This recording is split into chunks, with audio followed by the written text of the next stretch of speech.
The broadcast is now starting. All attendees are in listen-only mode.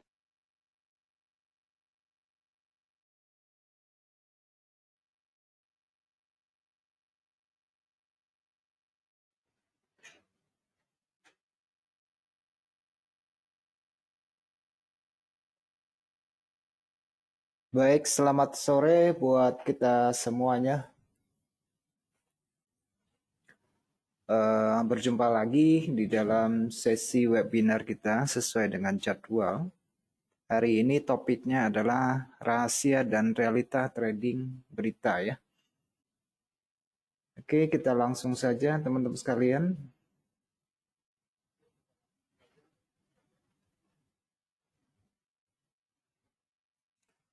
Oke, seperti biasanya saya sampaikan disclaimer terlebih dahulu teman-teman. Ini adalah bentuk komunikasi kita dari HFM untuk teman-teman sekalian memberikan informasi dan wawasan dalam melakukan perdagangan. Dan sebagaimana biasa saya juga sampaikan tentang peringatan risiko bahwa produk finansial dengan menggunakan daya ungkit leverage mengandung risiko yang tinggi dan itu belum tentu cocok untuk semua orang. Oleh karena itu, sebelum melakukan perdagangan, sudah semestinya untuk mengkalkulasi risiko yang dipertaruhkan untuk membeli kemungkinan.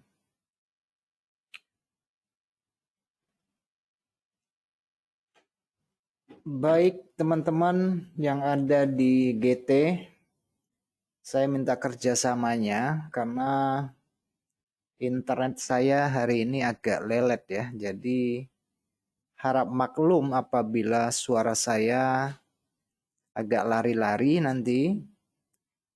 Jadi saya mungkin akan menyampaikan materi ini dengan bicara yang tidak terlalu cepat ya. Jadi pelan-pelan saja. Saya takutnya nanti ada yang miss dalam penyampaian informasi ini. Anda bersama saya Adi Pangestu, analis dari HFM, akan memberikan penjelasan secara singkat dan sederhana. Dan jika terdapat pertanyaan, boleh disampaikan, boleh ditulis di kolom pertanyaan. Nanti sesudah materi ini selesai, akan saya jawab. Oke, teman-teman, topik kita hari ini adalah trading berita.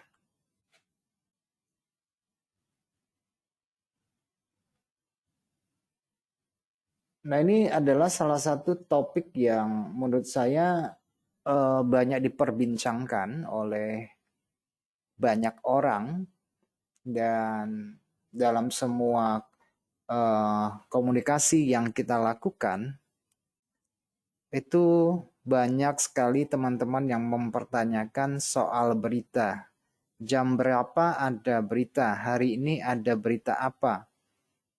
Oke, jadi ada sebagian orang menyukai trading di saat ada rilis berita. Ada sebagian orang juga tidak suka ketika ada berita. Karena mereka merasa nyaman ketika tidak ada berita.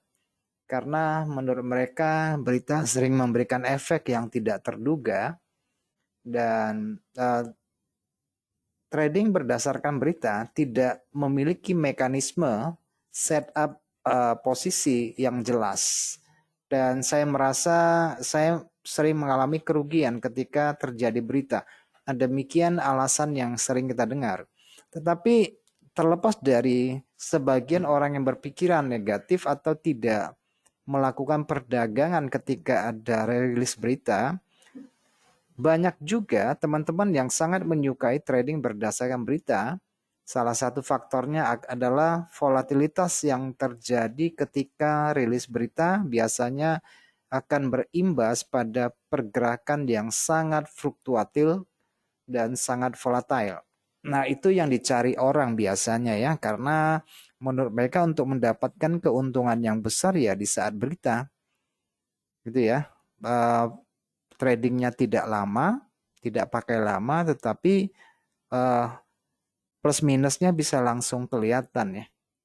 Kira-kira seperti itu ya alasannya.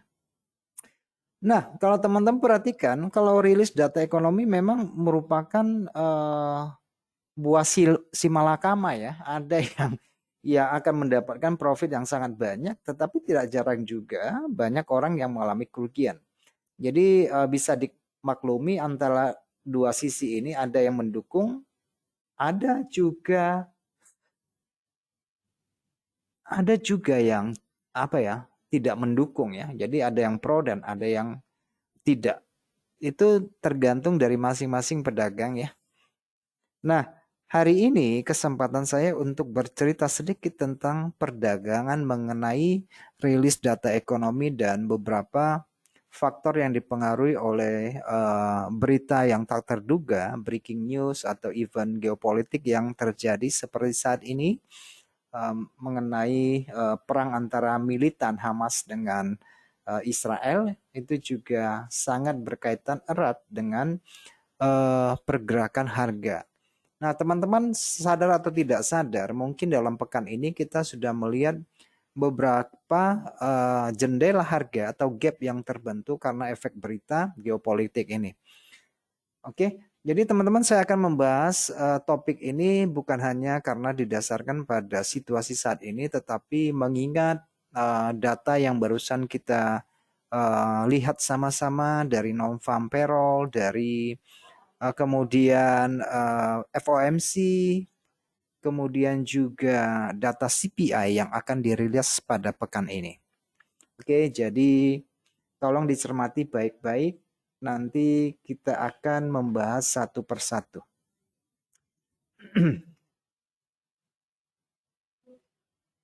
Nah, teman-teman, trading berdasarkan rilis data ekonomi ini adalah teknik untuk memperjualbelikan saham apabila kalau untuk saham misalnya ada rilis data ekonomi yang mempengaruhi saham, itu harus didasarkan pada sektornya ya. Kalau soal pekerjaan, soal suku bunga itu sangat mempengaruhi saham. Sama sih untuk valuta asing juga begitu. Kemudian untuk aset berharga lainnya di pasar finansial itu berdasarkan peluang trading yang muncul di sekitar rilis berita itu bisa akan memberikan banyak peluang untuk masuk pasar. Tapi yang selalu saya tekankan kepada teman-teman bahwa trading berita itu harus memiliki persiapan kalkulasi data baik secara fundamental juga pemahaman pada teknikalnya maupun sentimen yang berkembang saat ini. Jadi ada 3 faktor yang kita pertimbangkan. Contohnya yang kemarin yang sudah sajikan di dalam non-farm payroll, saya pikir teman-teman masih sangat segar ingatannya.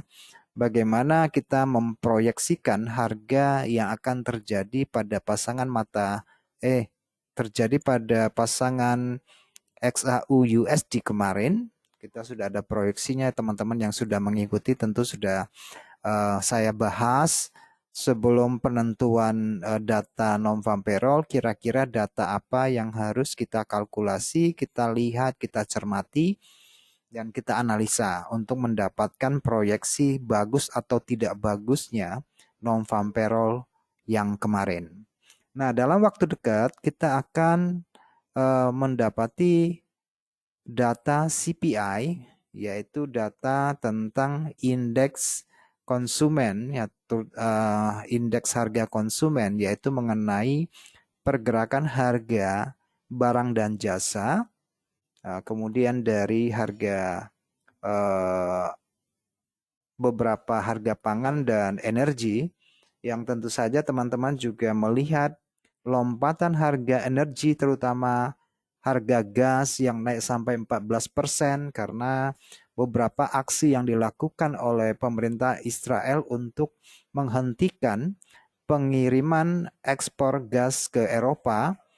dan juga beberapa pemutusan instalasi sumber makanan, air, semua pasokan yang biasanya mereka berikan kepada penduduk Palestina, karena sejak ada konflik ini mereka menghentikan suplai tersebut.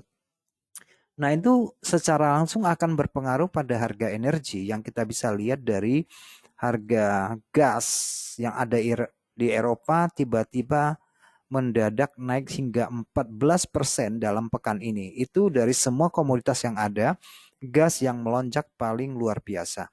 Kemudian kalau untuk minyak tidak terlalu berlebihan, hanya sekitar 3% dalam pekan ini. Selain daripada itu, teman-teman juga melihat untuk penguatan komoditas emas yang sebagai aset lindung nilai, juga penguatan pada mata uang US dollar yang berfungsi sebagai cadangan mata uang, atau sebagai cadangan mata uang itu berfungsi sebagai devisa atau hutang piutang yang biasanya dipinjam oleh negara-negara dalam bentuk mata uang US dollar, dan dia sekarang berfungsi sebagai aset lindung nilai. Jadi tidak mengherankan teman-teman melihat emasnya naik, dolarnya juga ikutan naik. Oke. Dan teman-teman juga memperhatikan walaupun ini sedikit klise, untuk mata uang seperti yen sedikit menguat ya. Meski sebenarnya yen itu adalah aset lindung nilai ketika terjadi uh, ketidakstabilan geopolitik maupun ekonomi. Tetapi berhubung kebijakan dari Bank Sentral Jepang yang masih mempertahankan suku bunga negatif, itu tidak banyak membantu untuk yen. Nah, teman-teman bisa melihat kepada pasangan mata uang USD JPY yang saat ini masih berada di bawah perdagangan harga 150, tetapi menguat sedikit ya. Nah, dikhawatirkan nanti akan terjadi intervensi dari Bank Sentral BOJ. Itu hanya suatu kewaspadaan yang harus kita waspadai nanti. Mungkin saja mereka memanfaatkan situasi saat ini ketika orang berpegang pada yen, dan ada keuntungan ganda apabila BOJ melakukan intervensi sehingga yen bisa menguat secara signifikan. Itu hanya suatu kewaspadaan yang harus kita jaga nanti bagi teman-teman yang melakukan perdagangan pada mata uang yen. Oke, itu kira-kira kilasan informasi belakangan ini yang terjadi. Baik teman-teman, data apa yang sering kalian tunggu? Oke, data-data yang saya gambarkan di sini ada non-farm payroll, CPI, suku bunga, GDP, kemudian ada PPI, ada PMI, kemudian employment trends atau perubahan tingkat pengangguran maupun klaim pengangguran. Itu semuanya adalah data-data berlabel merah yang biasanya dikategorikan sebagai berita yang memberikan dampak yang paling besar bagi pergerakan produk finansial. Ya toh? Kalian juga menunggu non-farm payroll kemarin, kemudian ada gross domestic production, dan pekan ini ada CPI. Nah, yang kebanyakan sih kita lebih menyoroti data dari Amerika ya, khususnya bagi teman-teman yang tradingnya pada komoditas seperti emas, minyak, dan sebagainya.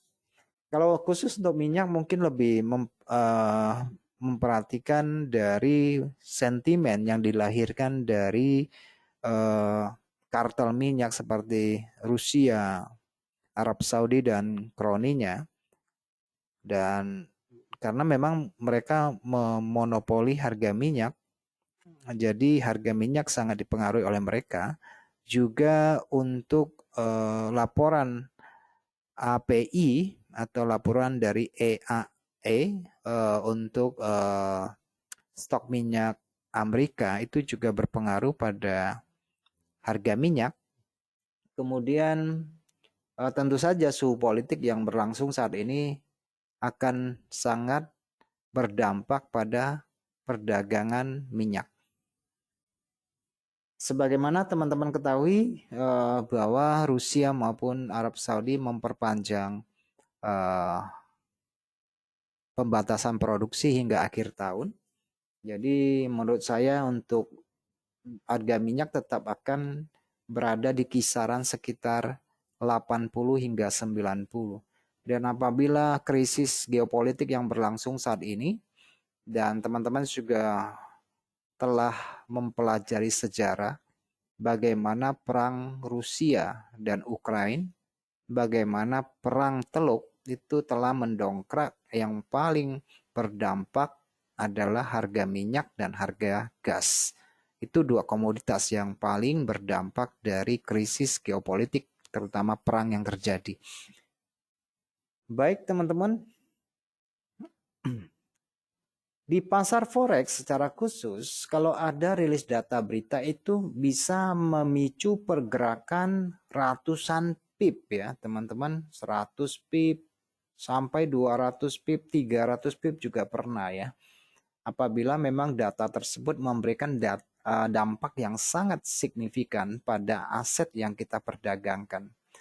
Nah, tetapi sangat disayangkan bahwa teman-teman banyak sekali dari kita yang kurang memahami apa itu trading berita. Di dalam beberapa kesempatan saya telah sampaikan kepada teman-teman sekalian bahwa ketika rilis data berita ekonomi, lebih banyak orang yang keluar pasar daripada orang masuk pasar.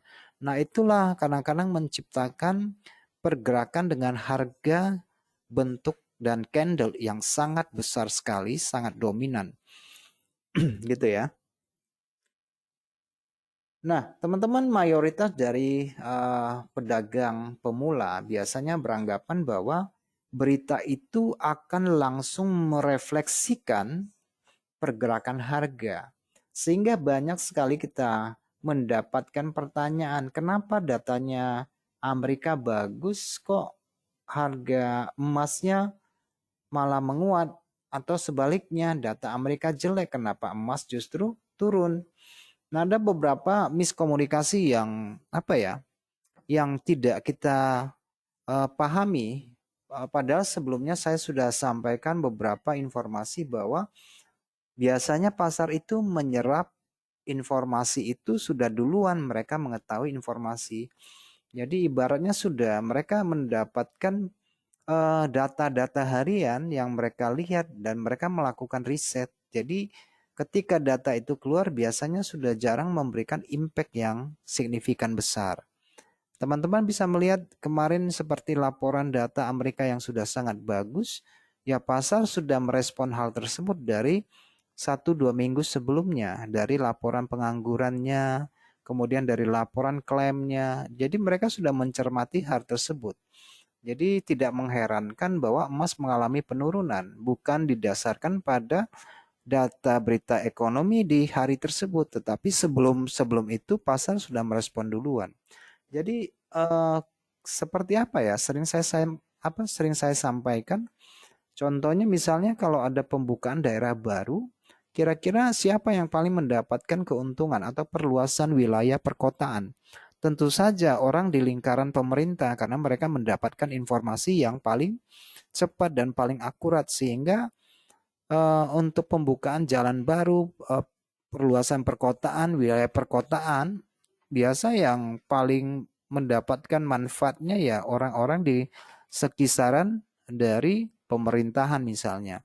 Seperti kontraktor ya yang sering melakukan tender untuk pekerjaan-pekerjaan dari pembangunan infrastruktur dan sebagainya, mereka yang paling mendapatkan manfaat. Sementara kita yang di luar lingkup itu selalu akan mendapatkan uh, keterlambatan berita. Jadi sebenarnya kalau ketika berita itu dirilis kita tidak tahu pasti bagus atau tidaknya ya. Dan tidak mengherankan teman-teman bahwa ketika berita itu dirilis, pergerakan harga itu bertolak belakang dengan data yang dikeluarkan. Nah, kok bisa terjadi seperti itu? Ya, itulah dia maksud saya dari cerita yang baru saya sampaikan tadi.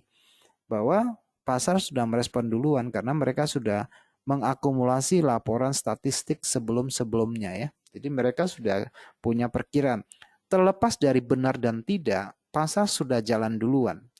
Nah, teman-teman kan juga tahu bahwa harga suatu komoditas, harga dari suku bunga negara yang mempengaruhi pergerakan mata uang, mereka sudah punya riset tersendiri sebelum hal itu terjadi. Kira-kira Bank Sentral mau naikkan suku bunga nggak ya?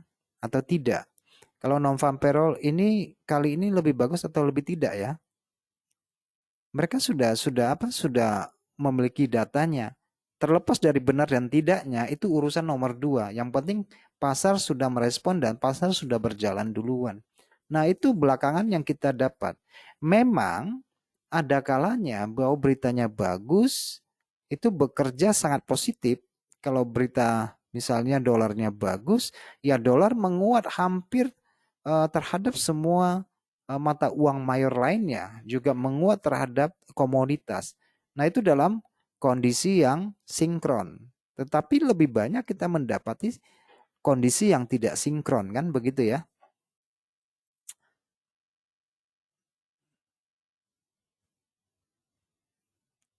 Nah, teman-teman, eh, tidak semua ya teman-teman, tidak semua mata uang bisa menjadi fokus dalam perdagangan berdasarkan berita. Nah, teman-teman, kita harus melihat dari pentingnya berita itu bagi mata uang yang kita perdagangkan. Jadi tidak semua rilis data yang penting akan mempengaruhi semua mata uang. Apalagi kalau kita melakukan perdagangan pada pasangan mata uang silang atau cross pair. Itu jarang sekali berdampak ya. Nah, kalau kita tradingnya euro, ya kita akan memperhatikan perkembangan fundamental, data ekonomi juga sentimen di sekitar zona Eropa. Itu dari faktor dari fundamental dan sentimen ya. Tetapi kita sebagai pedagang teknikal juga harus melihat kemungkinan-kemungkinan yang terjadi sepanjang perilisan berita itu berlangsung. Kan begitu ya.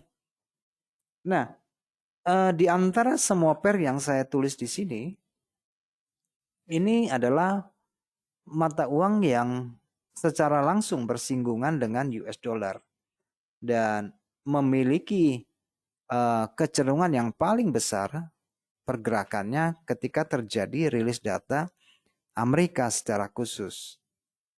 Kan begitu ya. Jadi kalau kita pagi-pagi trading ada beritanya Australia, ya kita harus melihat pasangan mata uang yang berkenaan dengan dolar Australia. Kan gitu ya. Jadi ya disesuaikanlah dengan jenis mata uang yang kita perdagangkan. Nah, tetapi kalau kita perhatikan data-data yang kita cermati lebih banyak mempengaruhi harga itu adalah pada sesi Amerika secara khusus karena pergerakannya sangat volatile, bisa ratusan pip dalam hitungan beberapa menit. Ya karena pasar yang paling ramai itu adalah pasar Amerika. Terutama rilis beritanya tuh sekitar jam 7, jam 6.45, jam 7, jam 7.30, jam 8, jam 9. Nah, itu adalah memang di sanalah berkumpulnya hampir semua trader secara global. Jadi tidak mengherankan bahwa volatilitas yang paling besar itu ya terjadinya di pasar Amerika, bukan di pasar Asia. Tapi kalau ada rilis data berita pada eh, sesi Eropa, kita harus melihat kepada pasangan mata uang yang ada kaitannya dengan mata uang euro. Tetapi itu pun tidak signifikan besar ya teman-teman. Kalau teman-teman cermati di dalam soal suku bunga ya, secara khusus tentang suku bunga, mereka suka melaporkan suku bunga itu bukan di pagi hari. Pada sesi Eropa kan jam-jam 2 itu kan di pagi hari ya. Mereka tidak lihat laporkan jam-jam tersebut. Mereka akan laporkan di atas jam 6 ya, jam 7, jam 6.45, jam 7, jam 7.25. Baik itu dari bank sentralnya Eropa maupun bank sentralnya Inggris. Itu pasti dilepas-lepas jam makan siang mereka memberikan pernyataan suku bunga. Beda dengan Amerika juga, mereka biasanya menyampaikan berita informasi soal suku bunga itu di jam 1, jam 1:30 atau jam 2 begitu ya. Nah, kalau Jepang ya di pagi hari, Australia jam-jam 10. Jepang itu biasa, kalau Jepang itu tentatif ya, teman-teman, tentatif. Kalau Australia waktunya tepat. Kemudian dari New Zealand waktunya juga tepat. Tapi kalau yang di Jepang itu nggak pernah tepat, itu sifatnya tentatif. Ini saya sambil cerita ini sambil saya lihat pertanyaan kalian ya. Ini ada pertanyaan kayaknya ya. Apa ini pertanyaannya nih?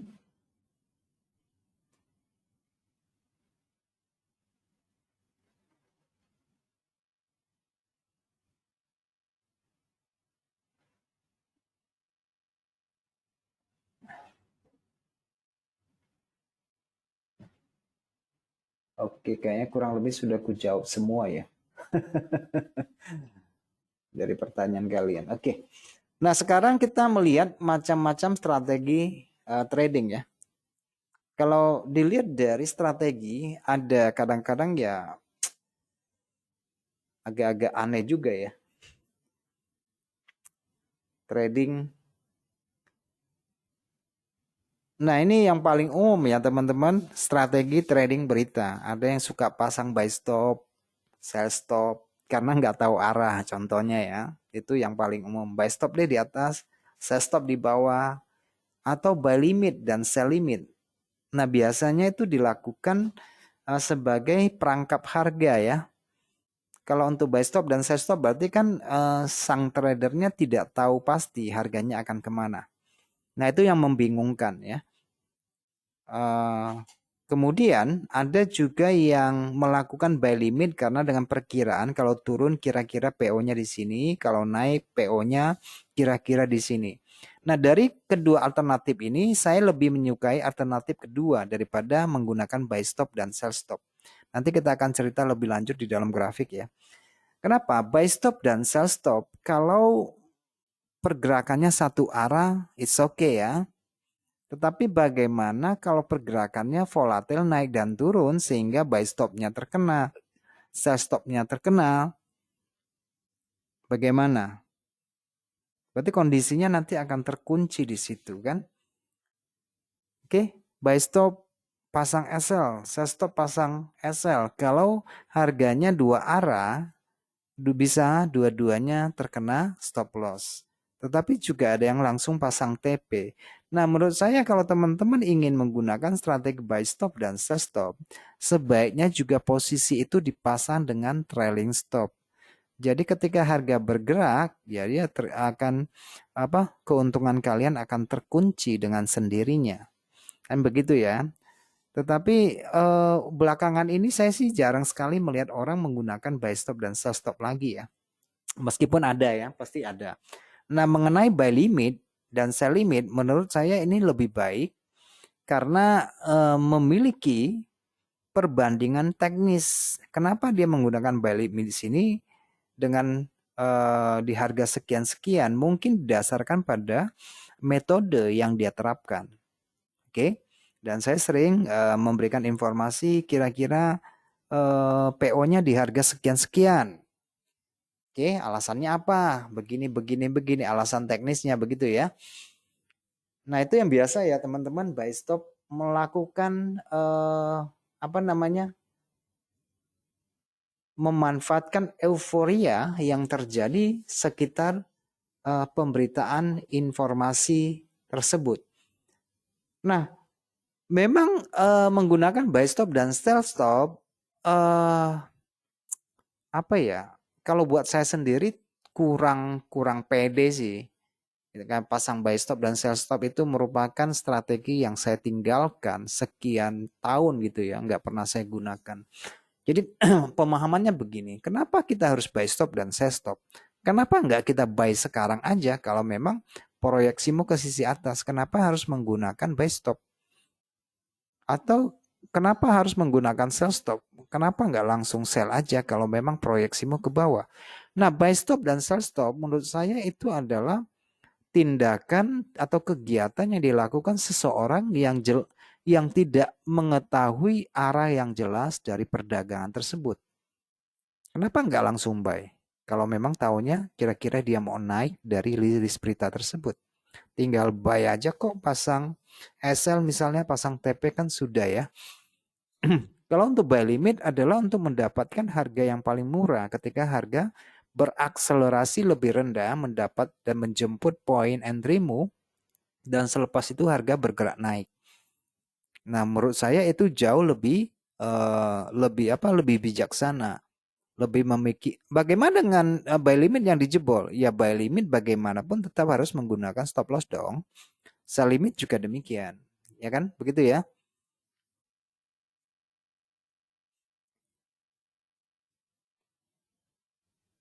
Oke. Selanjutnya ya. Sebelum kita lihat ke chart ini, saya ceritakan apa? Ceritakan teorinya dulu, yang nggak enak dulu ya. Nanti baru kita lihat kepada grafiknya.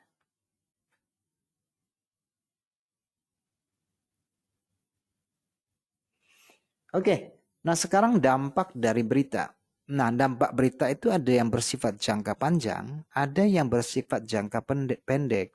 Bahkan saat perilisan data tersebut, harganya naik satu batang, misalkan kita mengambil contoh pergerakan 1 jam naik, tetapi jam berikutnya harganya turun, itu juga bisa terjadi bukan? Kalau dia satu arah nggak apa-apa.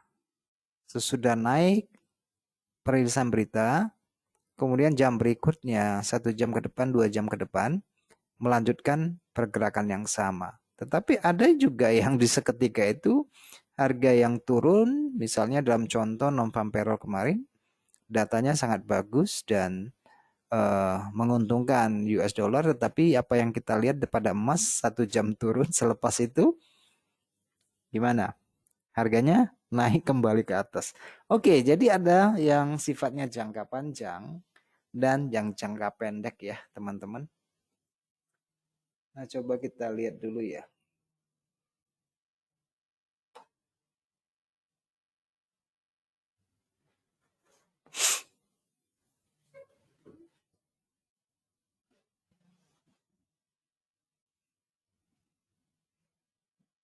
Oke. Nah, kalau trading jangka panjang didasarkan faktor fundamental itu kita harus juga mengetahui perbandingan teknisnya ya. Nah, sejumlah hasil dari perbandingan maupun riset dari beberapa data ekonomi yang biasa saya kasih garis seperti ini. Jadi saya suka kasih garis ya. Misalnya yang ini untuk emas contohnya, ini adalah untuk FOMC, untuk suku bunga. Saya juga kadang-kadang yang itu yang untuk CPI saya juga kasih batas-batas harganya ya. Jadi saya beberapa sebelum melakukan perbandingan saya perdagangan saya sudah melakukan beberapa riset secara teknis di mana layaknya kita pasang posisi. Nah, secara fundamental yang dukung apa? Karena menurut saya semua informasi itu sudah diserap oleh pasar. Oke, semua informasi itu sudah diserap oleh pasar. Dan pasar itu terlepas dari bagus dan tidaknya bagusnya berita, pasar itu memiliki hukum permintaan dan perdagangannya sendiri. Ketika volume transaksi itu sudah terpenuhi, katakannya katakanlah kita membeli emas, tapi volume perdagangnya sudah terpenuhi, meskipun datanya bagus buat emas, emas nggak bakalan naik lagi karena sudah direspon oleh pasar sebelumnya. Nah, teman-teman, apa namanya? Sejumlah data ekonomi bisa saja membawa tren untuk jangka panjang ya, untuk 1 minggu, 2 minggu, bahkan berbulan-bulan, dan dia sebagai pemicu awalnya. Jadi ada jenis berita yang membawa perubahan harga secara tren, tetapi ada yang jangka pendek yang hanya seketika saja sudah ditutup. Nah, itu ceritanya bagaimana? Kok bisa seperti itu? Padahal datanya begitu-begitu bagus, kok efeknya nggak ada ya? Kan gitu ya. Nah, teman-teman bisa lihat dari non-farm payroll kemarin. Datanya bagus nggak? Datanya bagus. Saya bilang datanya agak bagus sedikit ya.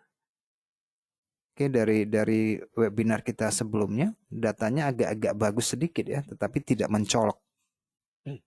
Nah, datanya dari proyeksi, dari forecastnya 180.000 data non-farm payroll minggu yang lalu ya. Minggu yang lalu dirilis data pekerjaan untuk bulan September dan dilaporkan pada awal minggu hari Jumat bulan Oktober. Datanya bagus nggak? Datanya bagus. Bagaimana reaksi pasar? Ya, menguat, dolarnya menguat sebentar. Dalam hal ini emas melemah sebentar. Selepas itu apa yang terjadi? Selepas itu ya penurunan itu tidak berlangsung lama. Kemudian harga atau pasar langsung merecovery penurunan tersebut dan yang pada akhirnya harga bergerak naik. Nah, dari segi teknikal, apa yang harus kita perhatikan teman-teman? Dari segi teknikal, kita harus tahu data itu dirilis mendekati dukungan teknis enggak? Kalau dia berada pada dukungan teknis seperti support dan resisten yang kuat, biasanya rilis data itu tidak akan bergerak signifikan. Nah, teman-teman bisa lihat dari non-farm payroll kemarin seperti ini. Kenapa di 18 itu sebagai dukungan teknis? Karena teman-teman langsung akan melihat kepada histori harga tersebut. Bahwa di masa lalu dia memiliki dukungan, dua buah dukungan, kemudian ada daerah menjadi daerah dukungan lainnya. Gitu ya. Menjadi support resisten masa lalu juga. Dan juga dia sekaligus sebagai angka psikologis 18. Nah, di mana orang akan bereaksi atau suka menetapkan target dan open posisi di sekitar angka bulat. Nah, teman-teman harusnya dengan data yang bagus, dolar menguat dong. Ya tidak salah, bahkan dolar sudah menguat jauh-jauh sebelumnya ya, dari puluhan hari. Nah, teman-teman cek dari sebelum rilis berita sudah 9 candle turun berturut-turut, candle daily. Sebelumnya juga di dalam gelombang turun. Jadi ya kita lihat dari 3 hari transaksi candlenya kecil, kemudian mulai berita dirilis, harga bikin shadow, kemudian 1 jamnya atau bahkan di 30 menitnya sudah memberikan informasi yang jelas di waktu itu, yaitu ada pergerakan harga yang melampaui gelombang turun dan ada rejection. Nah, sebenarnya kita harus langsung beradaptasi dengan perubahan waktu itu untuk melakukan pembelian. Nah, jadi bukan hanya didasarkan datanya bagus atau tidak, tetapi kita juga harus melakukan perbandingan posisi harga saat ini dekat nggak dukungan yang kuat atau tidak, atau masih memiliki ruang ke sisi bawah yang cukup lebar sehingga kita bisa melakukan penjualan. Nah, tetapi kalau kita melihat bahwa ketika data itu dirilis dekat dengan dukungan kuat, maka biasanya posisi jual yang kita lakukan tidak akan bekerja dengan efektif. Nah, itu yang terjadi pada laporan non-farm payroll yang kemarin. Teman-teman bisa melihat 1 jamnya turun, selepas itu harga naik 1 jam dan melanjutkan kenaikan. Dan teman-teman juga melihat dari lompatan harga berupa gap up yang terjadi pada hari Senin karena sentimen yang lahir dari geopolitik, serangan Hamas kepada Israel di sejumlah perbatasan yang menewaskan ratusan orang, dan imbas dari serangan militan tersebut mendapatkan balasan dari Israel dengan menggempur kota-kota di Gaza, dan itu menciptakan chaos, ketidakpastian politik. Dan sepertinya perang ini akan menjadi perang proksi, di mana ada dua kekuatan besar di belakang perang tersebut. Dan teman-teman, sebagian kalian tentu tahu dari sektor dari politik, bagaimana Hamas didukung oleh beberapa negara yang kuat juga seperti dari Iran, dari Rusia juga. Sementara Israel juga, Amerika ada di belakang Israel. Sama seperti perang Rusia dan Ukraina menjadi perang proksi, yaitu yang terjadi kita lihat yang paling signifikan besar berpengaruh adalah harga minyak, kemudian harga biji-bijian, harga energi ya terutama melompat dengan luar biasa. Nah, hal yang tersebut memang baru perang 2-3 hari ya, tetapi ya pasar akan selalu mewaspadai, menunggu perkembangan lebih lanjut. Meskipun pada mata uang masih sangat apa ya, kalau terhadap mata uang kurang berpengaruh. Kita lihat dari pergerakan beberapa jenis mata uang kurang berpengaruh ya belakangan ini. Meskipun ada berita, ada geopolitik seperti ini.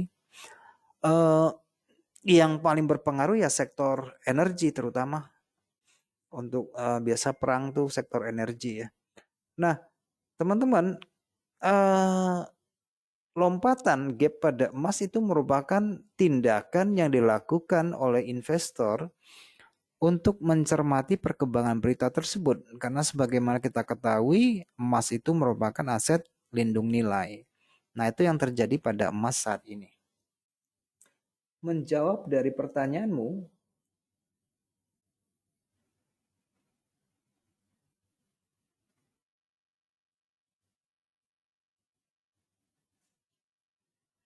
oke. Nah, kalau untuk aset mata uang yang berfungsi sebagai lindung nilai seperti yen dan Swiss francs, itu karena pergeseran nilainya tidak terlalu jauh dan cenderung stabil biasanya karena faktor tersebut. Nah, makanya saya tadi sampaikan bahwa khususnya yen itu sangat ironis sih sebenarnya, saya bilang di satu pihak masih mempertahankan suku bunga tetapnya dan dia juga berstatus sebagai safe haven. Dan saat ini teman-teman bisa melihat juga pada pergerakan US dollar yang menguat signifikan karena juga sebagai aset lindung nilai. Jadi orang lebih tertarik kepada US dollar dibandingkan daripada eh, mata uang yen ya. Jadi kita melihat penguatan yen atau penurunan pasangan mata uang USD JPY itu tidak terlalu besar dari akibat perang tersebut. Nah, sebagaimana teman-teman ketahui bahwa Jepang itu sangat tergantung pada harga pada energi, teman-teman sekalian.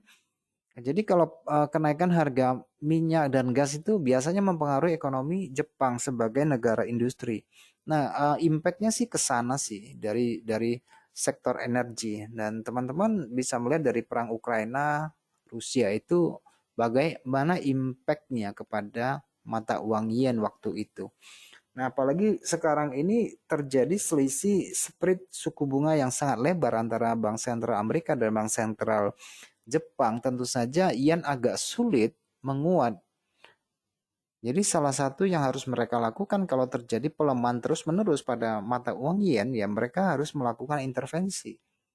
Yang selama ini yang mereka lakukan adalah menggeser-geser imbal hasil obligasi JGB kan. Dan itu kurang berimpact. Jadi salah satunya yang bisa menguat dari mata uang yen ya harus melakukan intervensi.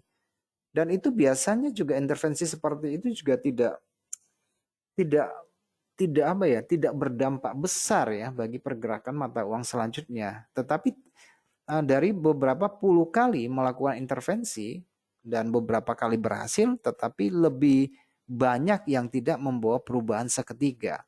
Jadi sewaktu mereka melakukan intervensi, yaitu membeli yen kembali, menguatkan yen, maupun dengan cara menerbitkan obligasi untuk membeli yen, menguatkan yen, dari beberapa puluh kali intervensi yang saya lihat itu kurang berdampak ya di saat itu ya.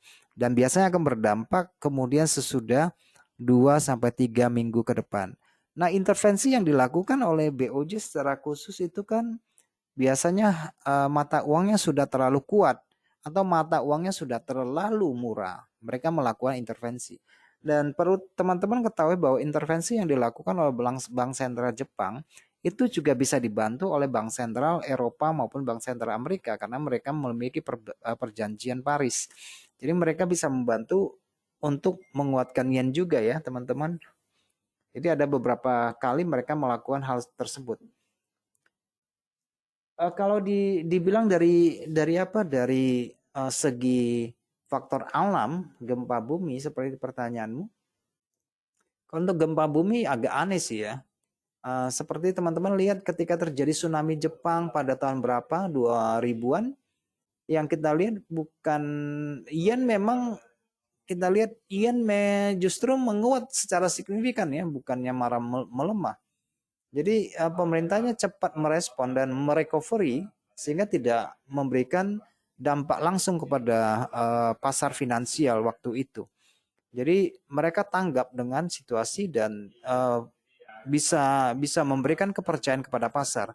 Karena harga suatu komoditas, suatu aset, suatu jenis mata uang bisa menguat dan tidak ketika terjadi bencana bencana alam itu tergantung daripada pemerintahnya tanggap atau tidak, bagaimana mereka memberikan rasa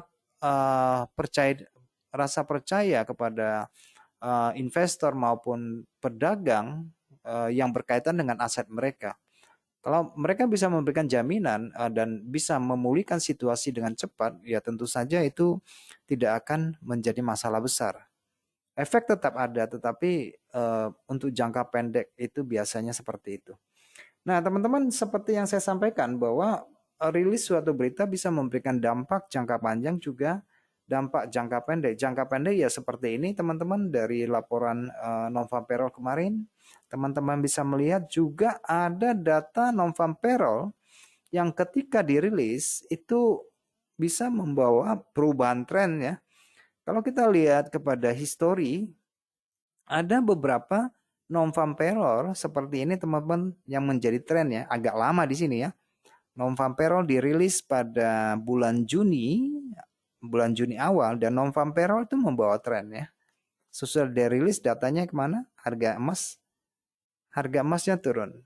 Dan teman-teman juga bisa melihat dari non-farm payroll ini meskipun dia berefek sebentar pada bulan Juli, dia membawa perubahan. Tetapi sebenarnya bukan data ini yang membawa perubahan menurut saya ya. Karena dari perbandingan permintaan harga, supply dan demand terhadap aset ini yang membawa peningkatan maupun penurunan. Tetapi memang ada teman-teman bahwa data ekonomi bisa membawa perubahan. Seperti teman-teman tadi sudah saya sampaikan tentang non-farm payroll yang terjadi barusan karena terbentuknya di dekat support dan dia tidak membawa tren jangka panjang. Malah harga terjadi rebound sementara. Nah, tetapi non-farm payroll yang terjadi pada bulan Maret datanya bagus ya, meskipun terjadi penurunan tetapi tetap di atas angka 300-an pada bulan Maret dan ini terjadinya di daerah support, dua kali support, double bottom. Nah, ini bisa menjadi cikal bakal tren jadinya ya, teman-teman. Nah, itu yang harus dicermati secara teknikalnya. Secara teknikal kita harus tahu posisi harga saat ini berada di area mana. Kalau dia berada pada area support resisten, besar kemungkinan dia bisa membawa perubahan tren. Kalau dia tengah-tengah, lanjutan tren ya. Tetapi kalau datanya jelek dan datanya bagus seketika hanya untuk menyentuh pada level penting, biasanya harga akan kembali berputar arah gitu ya. Nah, sementara teman-teman bisa melihat juga pada rilis data berita non-farm payroll pada bulan Juni, di sini sudah ditandai terjadi pelepasan sejumlah posisi pada hari sebelumnya. Ada sejumlah orang melakukan taking profit. Dan yang terjadi pada bulan Februari, non-farm payroll itu meneruskan tren ya, teman-teman, menjadi tren yang lebih besar. Dan ini berlangsung cukup lama di sini ya, sampai 2-3 minggu. Sampai 3 minggu masih memberikan dampak dari pergerakan harga emas. Dan secara teknikal itu apa saling ibaratnya saling bersinergi secara teknikal ya, bersinergi. Ada sumjulma pelepasan posisi juga dipicu oleh data Amerika yang bagus. Oke, jadi ini adalah data non-farm payroll yang meneruskan arah, ada data non-farm payroll yang membawa perubahan tren. Dalam contoh ini yaitu tanggal tanggal di awal Februari dan di bulan Maret. Ada juga teman-teman bisa melihat data rilis data ekonomi yang berada pada area resisten maupun area support itu tidak membawa perubahan dan harga cenderung berfluktuatif pada keseimbangan jangka pendek. Cepat dirilisnya, cepat juga ditutupnya ya, beberapa contoh. Dan ini juga data non-farm payroll bulan November yang membawa perubahan tren untuk yang panjang. Nah, itu dari non-farm payroll saja. Kalau kita telusuri lagi mungkin dari data yang lain seperti data suku bunga ya, data suku bunga. Data suku bunga ini juga sama saja ya, teman-teman. Fungsinya juga sama-sama. Kita harus melihat dari perspektif dari ke teknikalnya. Selain kita mendapatkan informasi bank sentral akan menaikkan suku bunga atau menurunkan suku bunga, kita harus menyadari secara teknikal butuh kompilasi antara sentimen yang terjadi, proyeksi data, kemudian perbandingan teknikalnya bagaimana, posisinya ada di daerah penting nggak, atau di tengah-tengah atau bagaimana, itu kita harus tahu. Ini beberapa contoh ya teman-teman, beberapa data data suku bunga ya. Data suku bunga Amerika mulai dinaikkan dari kurang dari 0,25 menjadi 0,50 itu pada bulan Maret tahun lalu. Ketika data itu dirilis teman-teman, dia menaikkan suku bunga. Oke, dia menaikkan suku bunga. Nah, teman-teman tahu nggak ketika dia menaikkan suku bunga apa yang terjadi? Harusnya menguat dong dolar, tapi yang kita lihat apa? Malah dolarnya melemah, malah emasnya menguat. Kok bisa begitu?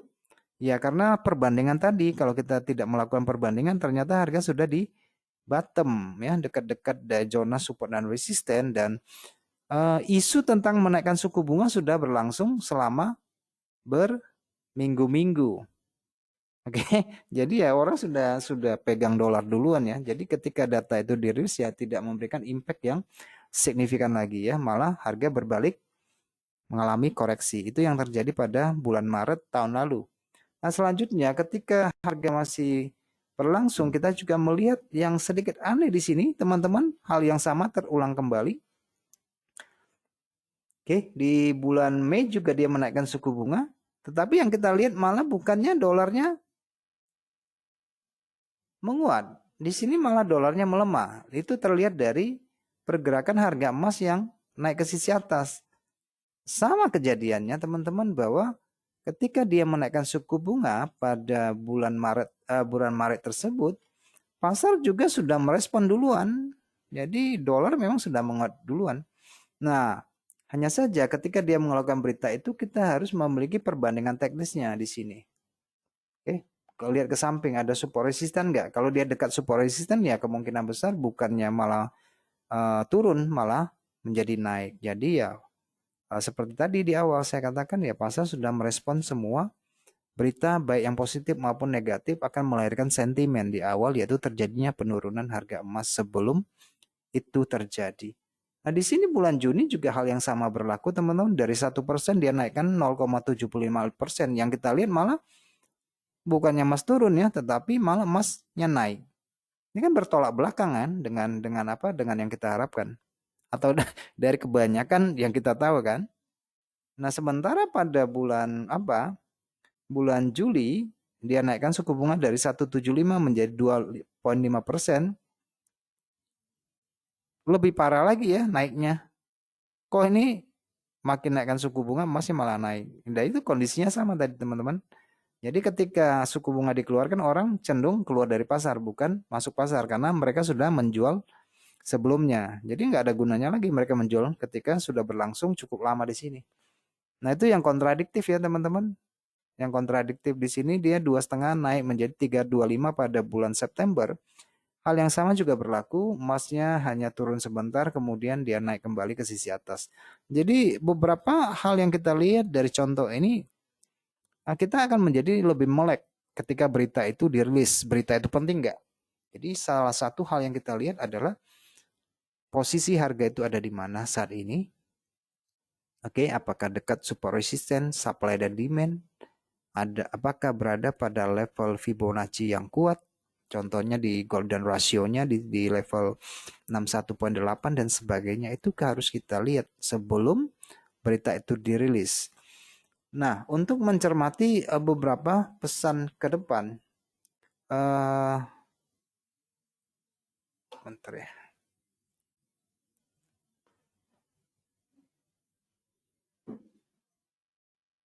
Satu hal yang perlu teman-teman perhatikan, bahwa pasar itu memiliki ketidakpastian ya teman-teman. Pasar itu memiliki ketidakpastian. Tidak peduli sistem apapun yang kita gunakan dalam melakukan perdagangan, kita harus tetap jaga risiko. Oke, mungkin kita proyeksinya benar, tapi risiko yang kita tempatkan terlalu sedikit, range-nya terlalu kecil, itu juga mengecewakan. Oke, kita harus kalkulasi resiko dulu sebelum melakukan perdagangan. Lepas daripada yang namanya analisa ya, kita harus selalu menempatkan risikonya berapa sih yang saya pertaruhkan ketika ada berita seperti ini. Misalnya contoh ya, yang kemarin berapa sih saya pertaruhkan waktu non vampero yang di sini, berapa uangnya, berapa persen dari modalnya, berapa, ada dukungan teknis nggak di belakangnya, seperti itu ya. Nah, di dalam perdagangan trading berita, reaksi pasar pada data ekonomi apapun yang saya sebutkan tadi, entah non-farm payroll, suku bunga, CPI, GDP, PPI, PMI, dan sebagainya, sebenarnya itu nggak bisa diprediksi teman-teman.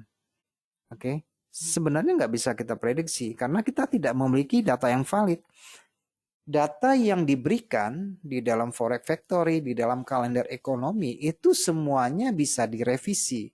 Jadi tidak memiliki akurasi yang tepat. Ya, contohnya teman-teman bisa bandingkan aja kemarin bulan lalu berapa, bulan ini dirilis berapa.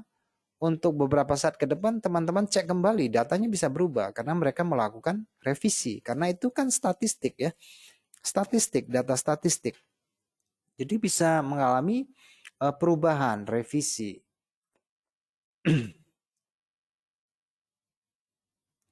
Nah,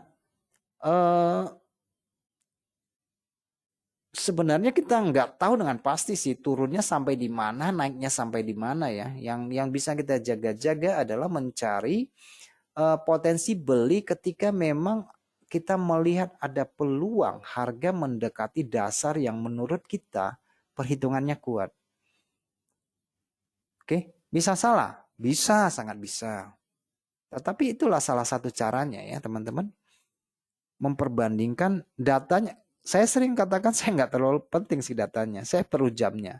Karena saya tahu jamnya keluar jam berapa, kemudian saya tinggal apa namanya melakukan perbandingan teknikal, yaitu menggunakan SNR contohnya ya. Oh dekat SNR nih, jadi kalau turun mungkin terbatas. Jadi ada peluang pembalikan meskipun datanya bagus, ya karena minat pasar sudah hilang, minat pasar untuk menjual sudah hilang. Jadi kita bisa memanfaatkan si seller yang sebelumnya untuk menarik keuntungan, taking profit. Jadi kalau seller taking profit kan harga bisa naik ya. Nah, kira-kira itu contoh dasarnya yang sering saya gunakan dalam melakukan trading berita.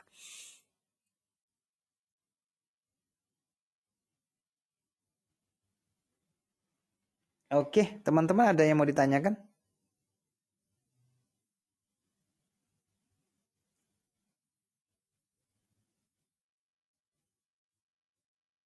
Ada nggak yang mau ditanyakan?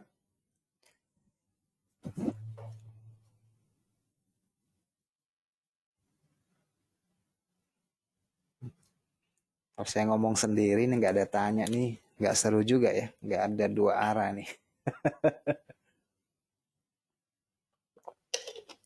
Oke, nah pengaruh perang ya teman-teman untuk saat ini secara khusus. Sektor apa yang paling diuntungkan di dalam perang? Yaitu sektor energi secara khusus untuk harga gas dan minyak bumi biasanya seperti itu. Dan pada sektor pertambangan itu juga berpengaruh. Misalnya untuk harga batu bara, kemudian harga CPO itu untuk minyak sawit itu berpengaruh sedikit banyak. Oke, tetapi lebih berpengaruh kepada eh, harga gas dan minyak bumi itu yang paling signifikan berpengaruh. Nah, eh, teman-teman juga sudah melihat reaksi dari beberapa harga indeks saham global, baik itu yang di Asia maupun di Australia, Jepang, Hong Kong, rata-rata merespon terhadap eh, peristiwa belakangan ini, tetapi tidak memberikan impact yang terlalu besar. Mungkin cakupannya karena mereka sudah sering berantem kali ya. Antar Israel dengan militan Hamas dan Hizbullah ya mungkin karena mereka sudah sering berantem ya. Jadi efeknya tidak seperti Rusia dan Ukraina kan. Ya mungkin juga salah satu faktornya punya punya dampak tetapi tidak signifikan gitu ya. Uh, karena pertama yang dikhawatirkan itu cuma sesudah perang ini berlangsung, yang nggak bisa kita ramalkan berhentinya kan kapan selesainya gitu ya. Tetapi karena ini bukan perang antar negara dengan negara, saya katakan seperti itu karena ini perang antara militan dengan pemerintah dengan negara ya, militan dengan negara. Jadi berbeda kan. Kalau militan Hamas itu kan ada di bagian Gaza ya. Kemudian kalau di Hizbullah itu kan ada di Lebanon kan begitu ya. Jadi ini adalah perang terhadap militan. Ya, bukan seperti Rusia dengan Ukraina yang sama-sama punya posisi sebagai negara ya. Jadi ini agak dampaknya mungkin kurang gitu ya. Yang dampaknya yang dikhawatirkan itu bisa meluas saja ya, meluas saja. Misalnya dapat serangan dari Hamas juga nanti bangkit dari perlawanan dari militan Hizbullah misalnya.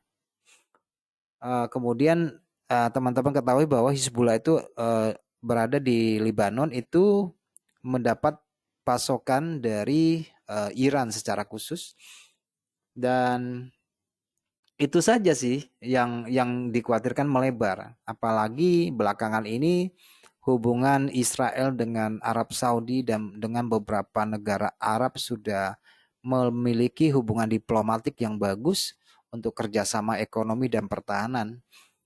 Jadi menurut saya sih perang ini tidak akan berlangsung lama. Jadi akan memberikan dampak yang kurang terhadap prospek pergerakan komoditas lainnya ya.